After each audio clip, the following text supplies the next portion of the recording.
Bu dünya ötü küçük dünya Müslümanlığı. Hiç kimir kazıkları yok. Matum Şahir rahmetullahi aleyhim bir şerini ustadı dünyanın hakkında ediptir. Arif adam Allah rahmet etsin. Dünyanın hakkında gelecek yağdayları ediptir. Adam oğlu yatma gafil. Yattina matapsızlık oluyor. Adam oğlu yatma gafil. Turha dangatmazdan bir gün. Yigitlikte taat kılgın qarırlık yetmezden bir gün. Ne qarırlık gelecek her ayının başına eğer baratak onu etecek deyinde etip olacak yani. Yigitlikte taat kılgın qarırlık yetmezden bir gün. Qarırlık gelen olur, qarırlık taat kıldırmaz deyip. Ödün yük boluyorsun. Qarırlık taat kıldırmaz, işin abastır bildirmez, felek ağladar güldürmez. Tür devran ötmezden bir gün. Devran neymen ötürmeli? İman, amal, salih kazanıp kıyamata teyarlık görmek. Bendeki eyleme kastı. Bir işi denge, yüreğinden bir teleke kast bolmalı. Allah razı olsun. Sogap kazanayın. Şu maksat bilen bolmalı insan. Bir işi denge birini yamanlık edebetsen, onun izine sen Huda bilen taraf koyacaksın. Bendeki eyleme kastı. Ağırtmağın yarı dostu bir gün gelip azal desti yakandan tutmazdan bir gün. Kardeşlerin sonuna ağlap dağılır. Her kaysının başına gelecek yağda etti. Kardeşlerin ağlap dağılır, yaka yensiz donat alır, bir gün amanatın alır, tövbe et, ötmezden bir gün. Bu dünyaya gelen geçer. Kim galıptır bundan? Bu dünyaya gelen geçer, halayık ol meydan içer, meydiyani şol ölme içecek koyuyor. Hemimizin başında bağda. Halayık ol meydan içer, bir azdarha ağzını açar. Ben o şey yere ait ya. Bir yere girecek. Bir azdarha ağzını açar, vehmet yutmadan bir gün meşgulten dünya oyununa, girerten yerin koynuna, azal bendenin boynuna, kayda görünmeden bir gün, azal barsana ağlar.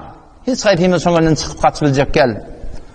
Azal barsana ağlar, kalmalılar, şah ve gedalar, haramdan kaç ket hudalar, rutiya bolmadan bir gün, takla gıybatten dilini, ottan bağlarlar elini, açılan tede gülünü, Allah toldurmadan bir gün, bendege etme hıyanat. Sen bende kimin benneti? Allah Teala'nın benneti. Bende hadiste geliyor, Allah Teala'nın raiyeti deyip. Ayalullah geliyor. Allah'tan oğlun uşağının hükmü ne deyiptir bilatis bir. Hadise geliyor. Bendege etme hıyanat. Hıyanat etsen ne olur? Barça kul Tanrı'ya raiyet. Yani padişahın raiyetine hıyanat etsen padişah bilen taraf oluyan. Sen birine yamanlık ettiğimi kadimi belki sen Huda bilen taraf.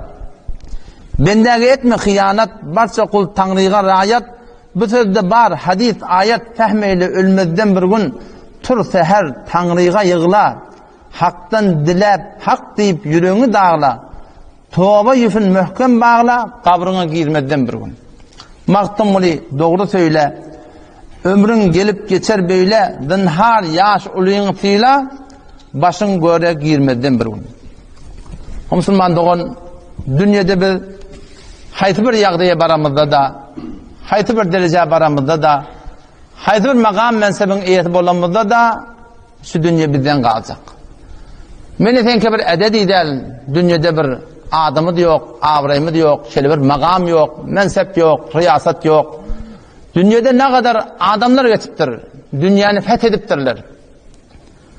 Dünyanı kullen baştan ayak fethedip, dünyanın padişahı olup, dünyada ulakon bir başlık bulup, dünyanın sultanı olup geçen adamlar var.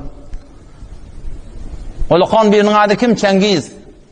Kafir de olsa zarur Fatih yani dünyanı fethediptir. Teymurlenk ba.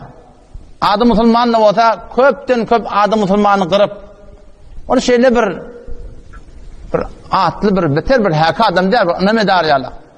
Şu vatta Müslümanların bölük bolmaktan sebep bolanın biri. Yani zarur neme Teymur Fatih Cihan boluptur yani. Ömer bin Abdülaziz rahmetullahi aleyh, Ömer'in sani 30 ay hilafet ediptir. Şöyle bir hilafet ki 30 aydan sonra şunun içinde bir tane dekat Almanya adam tapılmaptır. Ezbeske bayiptirler adamlar. Şöyle bir bolçuluk boluptur. Sultan Mahmud Gaznevi, Sultan Binni Sebuktigin, Hindistan'ın sultanları. Bir şahsiyeti ki, evvelin var, dünyada sultan lakabı şuna vertirdi. İslam'da. Sultan Mahmud Gaznevi. Salı 416 Tameride dünyadan gitti. Yani Peygamber Aleyhisselam'ın Medine göçünden ta 416 yıl 416 Hicri Kameride dünyadan gitti. Sultan Mahmud Gaznevi 33 yıl hükümet ediptirdi. Şular hem dünyadan gidiptirdi. 33 yıl Sultan Mahmud Gaznevi oluptur yani. Şular hem dünyadan gidiptirdi. Salı 1974'da ya 1394 Kameride takriban 43 yıl min avval şu Hindistan'ın Gazne diyen yerine şol Hudayın bennetini kabri sotada diye Sultan Mahmud Gaznevi. Şol vakt gömülen adam karnı pencemin başında yer titreptir diye. Zahir Şah merhumun vaktında yer titreptir diye. Yer titrepti Allah'ın emri olup Sultan Mahmud Gaznevi'nin kabri yarılıptır diye. O şeyler yarılıptır.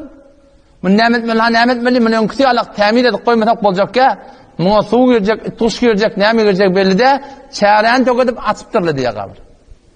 Nemi gördün sana içinde? 1000 yıldan sonra eyni avval kuncak yalak olup 50 nemi gül yalacak olup yatıydı diye. O alim del, ol kari del, o sana deyilhem madakın bir şeyhi tarikat del, ya allame del, ya şeyhül hadis del, ya Şeyhül İslam del, ya Mevlevi del, ya Mevlana del, ya bana sana ahun del, ya sana bir pir hakkani del. Bir Sultan Mahmud Gaznevi. Şu makama nereden yetiptir? Neme bilen yetiptir? Muhammed Mustafa sallallahu aleyhi ve sellemin idine düşmeklik bilen yetiptir. 33 yıl hükümet ediptir yani, İslam'a öyle hükümet ediptir. Kur'an'a öyle hükümet ediptir. Dine öyle hükümet ettir. Allah Teala aynı sahabelan kıyalak. Hemçinin ki Allah Teala yere haram aylandırtır peygamberlerin cesetlerini iymeklige. Sahabelan kıyını haram aylandırtır. Çünkü şolar şoňa tabi. Onun idindeki hakkani alim olsun, kari olsun, padişah olsun, vezir olsun, sultan olsun.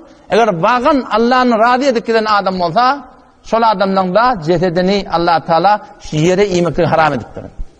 Sultan Mahmud Gaznevi. تعصى الإله والرسول وتظهر حبه هذا محال في الفعال بديع. شاعر إمام شافعي رحمة الله عليه شعرت تعصى الإله والرسول وتظهر حبه sen Allah'ın nafermaniyet yaratan Resulullah'ın sünnetine ters yaşayarsan ve ente tuzhiru hubbehu min Allah'ın gavoriyan min Resulullah'ın gavoriyan maşinini yaptırtın fadaka abi ve ummi ya Resulallah men enemetim sana kurban olsun iddian ma hada mahalun bozuk bahti diye fil fi'al badi'u bir gengrat iddiayı muhabbet etiyarsan o taraftan nafermaniyet yaratan halaf sünnet gitiyarsan halaf şeriat gitiyarsan لو كان حبك صادقا لأطعته. اگر sen vağın Allah'ını gavuriyamatan, Peygamber'i gavuriyamatan, vağın sünnete mutabıktan yaşarsın. تعصى الإله والرسول وأنت تظهر حبه هذا محال في الفعال بديع. لو كان حبك صادقا لأطعته vağın gavuriyamatan. لو كان حبك صادقا لأطعته. Ona mı diyeyim? İnnel muhibbe limen ahabbe muti'u. Gavuryan adam gavuryana tabi oluyor da şeyden. Gavuryan adam gavuryana tabi oluyor. O zaman şu taydan var Muhammed Mustafa sallallahu aleyhi ve sellemin sünnetine el vermeli. Eğer şu başı öğüdü olsa bir sonra öğüdüne el verecek de şey değil mi? Kaç köşemizde gören motak deyip kağıt yürüyen ardığı geliyor.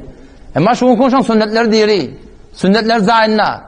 Kur'an-ı sünnette hem Allah Resulü'nün aydalları sünnet-i Resulullah sallallahu aleyhi ve sellem aça geligli. İymede, içmede, yatmada, turmada, giymede her bir zatta Peygamber Aleyhisselam'ın sünneti var. Sünnete el vermeli.